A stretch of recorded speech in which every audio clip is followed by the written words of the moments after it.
சுந்தர காண்டம் பகுதி 8 சர்க்கம் 18 ராவணனின் அசோகவன விஜயம்.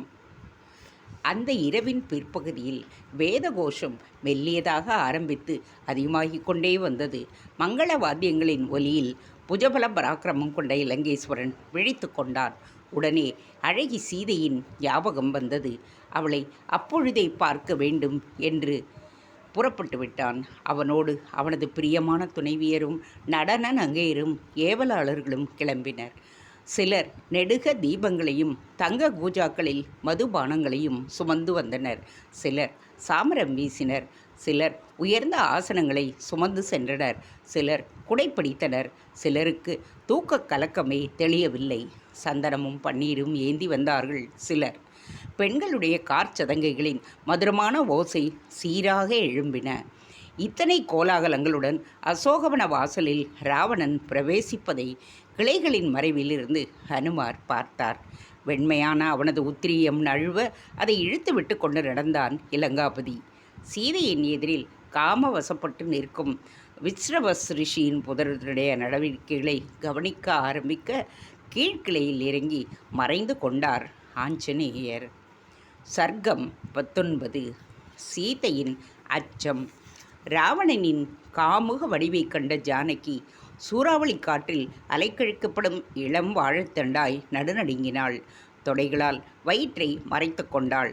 மலமளவென்று கண்ணீர் சொரிந்தாள். மனதில் ராமனின் வடிவத்தை செதுக்கி வணங்கி வந்த அந்த பேதை வெயிலில் போடப்பட்ட இளம் கொடி போல் ஆனாள்.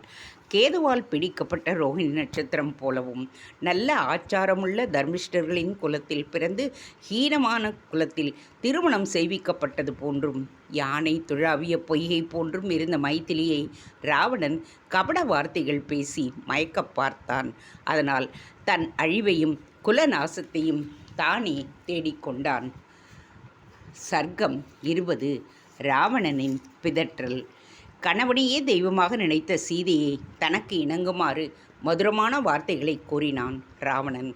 யானை துதிக்கை போன்ற தொடைகளை உடையவளே, என்னை பார்த்தவுடன் ஏன் பயப்படுகிறாய்? விசாலமான விழிகளை உடையவளே, பார்ப்பவர் மனதை ஈர்க்கும் வடிவம் கொண்டவளே, உன் மீது ஆசை கொண்ட என்னிடம் தயவு செய்.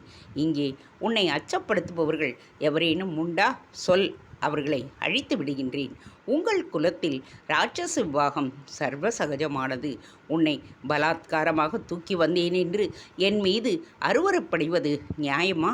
நீ விழி அசைத்தால் போதும், என் பட்ட மகிழ்ச்சி ஆக்குகின்றேன் உன்னை. எனது எல்லா மனைவியரும் உனக்கு ஏவல் புரிய வருவார்கள். உன் மீது நான் கொண்ட காதல் பொங்கி வழிந்தாலும் துராக்கிரதமாக உன்னை அடைய முயல மாட்டேன். துக்கத்தாலும் பட்டினியாலும் உன் மேனி அழிவதால் யாருக்கு என்ன லாபம்? உன் கோபத்தை கூந்தலில் காட்டுவதா? பரிமள தைலம் பூசி விதவிதமாக கொண்டையிட வேண்டிய கூந்தல் திரி திரியாய் சடையிட்டு உதிர்ந்து விடுவதா? வெறும் தரையில் படுத்திருப்பதைக் கண்டு என் நெஞ்சே வெடித்துவிடும் போல் இருக்கிறது. உயர்ந்த ஆபரணங்களையெல்லாம் நீ போட்டுக்கொள்ளவில்லையே என்று ஏங்குகின்றேன். ஆற்றில் ஓடும் வெள்ளம் போன்றது யவ்வனம். இருக்கும்போதே என்னோடு சல்லாபிக்க வருவாயாக. உன்னை சிருஷ்டித்த பிறகு இதற்கு மேல் புது நளினங்கள் தோன்றாததால் பிரம்மா அழகான நாரிமணிகளை படைக்கவில்லை. இந்திரன் மகன் ஜெயந்தனும் உன் அழகில் மயங்கினான். உன் அழகு முகத்தை பார்த்து வெட்கி நிலவு முயலுக்குள் மறைவதை பார். உன் அங்கங்களில் எது அழகு என்று யாராலேயுமே சொல்ல முடியாது. அழகு குழுவிற்கும் உன்னிடத்தில் அறிவு இல்லையே.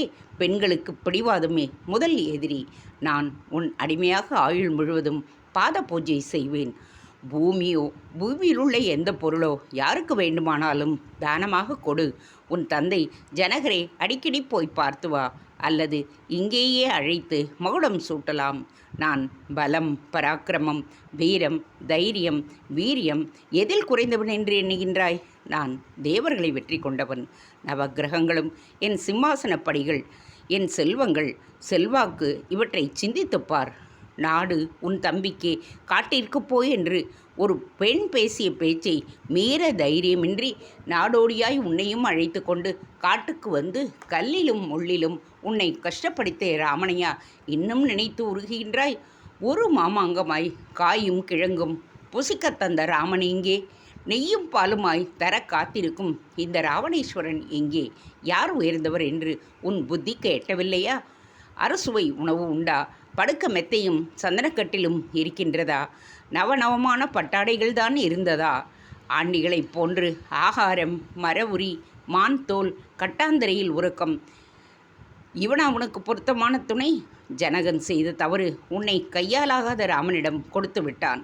உன் அதிர்ஷ்டம் என்னிடம் வந்து சேர்ந்து விட்டாய். ஊர் என்ன சொல்லுமோ என்று அஞ்சுகின்றாயா?